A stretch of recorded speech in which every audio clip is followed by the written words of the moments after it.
Hello everyone, welcome back to another First Impressions video, and today we're going to be going over Frosty Cat. So, let's go ahead and begin. Let's start off here and seeing what's changed with the talents. As far as I saw, there was only one talent change, and that is Hypothermic Presence, which is a new talent. It replaced Frostworm's Fury, which is now baseline for Frost, so you now have another burst ability for your toolkit, and that's pretty much what was changed. So, everything else is pretty much more or less still the same. Honor talents. The only thing that was changed for honor talents so far has been Dome of the Ancient Shadow, and basically, if you saw my Unholy Death Knight video, it's the same thing for Frost. They have baseline anti-magic zone, which is 20%, and if you go for the honor talent, it gives you 60%.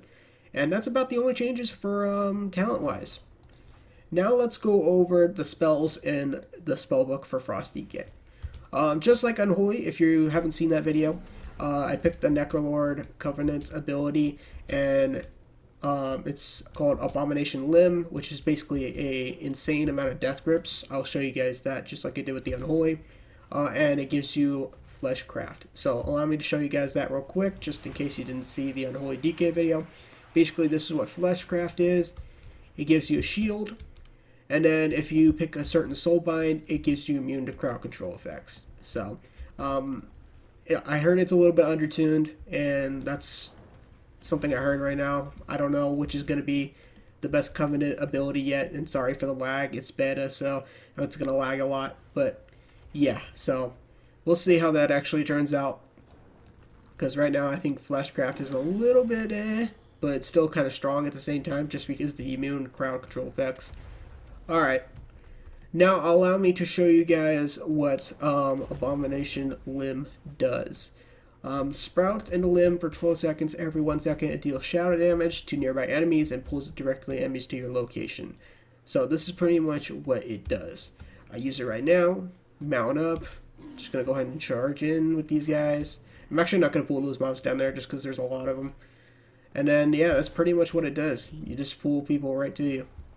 I could see this being really annoying for casters and druids and just people that are trying to kite you. But yeah, we'll see how it turns out, because as of right now, I think this is probably one of the best abilities for DKs. Baseline anti-magic zone, like I pretty much told you guys, you get baseline anti-magic zone now, so you don't have to worry about casters, because DKs were good against casters in my opinion, and now they're even better. We got Death Coil now, because I don't think Frost DK had, Frost DK didn't have, Death Coil before, so you now have Death Coil. Also, we get Raised Dead now, so Unholy is no longer the only one that has a pet. You get Raised Dead now. So, with Death Coil, you can heal your pet if you want to.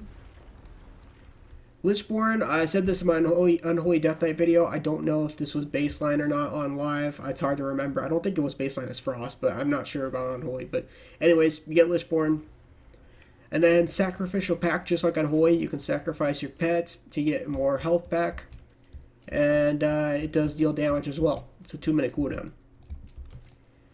Alright, now for Frost baseline abilities. Like I told you guys before, we get the baseline Frostworm's Fury.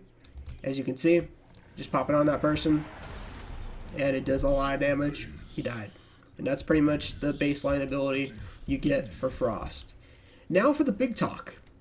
As you guys noticed, Frost now has two-handed weapons again, and that's been something that's been talked by everybody for a long time. And you guys are probably wondering how much damage Frost DKs can do with two-handed right now. So I'm going to pull two mobs real quick, and it's so laggy, and I apologize in advance, but there's nothing I can do. It's, like I said, the beta. So yeah, this is pretty much Frost DK damage. And then we go see if we can pull a few more mobs real quick.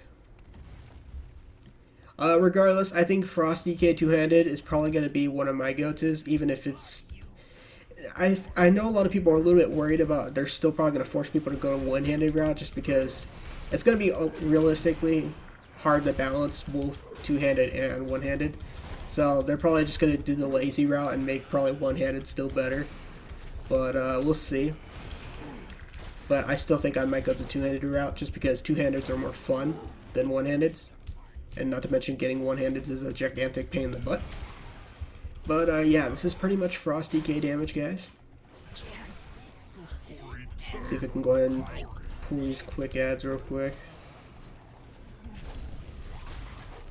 But yeah, this is basically Frost DK damage. It's not bad. I mean, comparing it to some of my other classes I played, I feel like Frost DK damage isn't bad. But you have to also keep in mind, literally nothing is tuned. Like, if you're worried about if this is how it's going to be on live, don't. It's literally not tuned. I could tell you that, so... That is basically it for Frost DK, guys. So, let me know what you guys' thoughts are. To pretty much summarize it up, just like I've done with the other classes.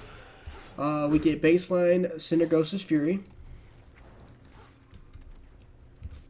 I mean, Frostworm's Fury, sorry. It looks like Cinderghost's, that's why I call it that.